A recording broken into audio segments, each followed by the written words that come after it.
காலை வணக்கம். காலையில் பிரேக்ஃபாஸ்ட் பாருங்கள், சுட சுட இட்லி செஞ்சுருக்கேன்.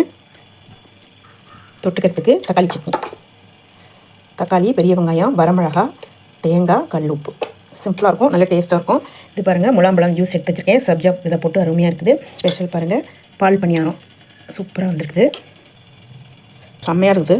இது டேஸ்ட் பண்ணுவோம். சூப்பராக நல்லா ஊறி இருக்குது, சூப்பராக பஞ்சு போல் எடுக்கும்போதே கட் ஆகுது, அந்த அளவுக்கு நல்லா ஊறி வந்திருக்கு. அப்படியே வீடியோ தொடர்ந்து பாருங்கள், உங்களுக்கு டிப்ஸ் சொல்கிறேன். கூடையும் காமிக்கிறேன். இன்றைக்கி மதியானம் வெளியே போகிறோம், லஞ்ச் காமிக்க முடியாது. கூடையை திருப்பி 4 மூலையும் கரெக்ட் பண்ணிட்டேன்.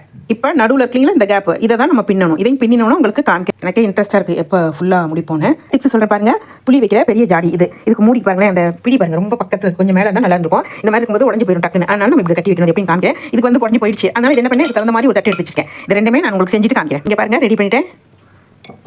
இப்போ நம்ம ஈஸியாக எடுத்து முடிக்கலாம். இதுவும் பாருங்கள், ரெடி பண்ணிவிட்டேன். போய்க்கிறது. இந்த டிப்ஸ் உங்களுக்கு யூஸ்ஃபுல்லாக இருக்கும்னு நினைக்கிறேன்.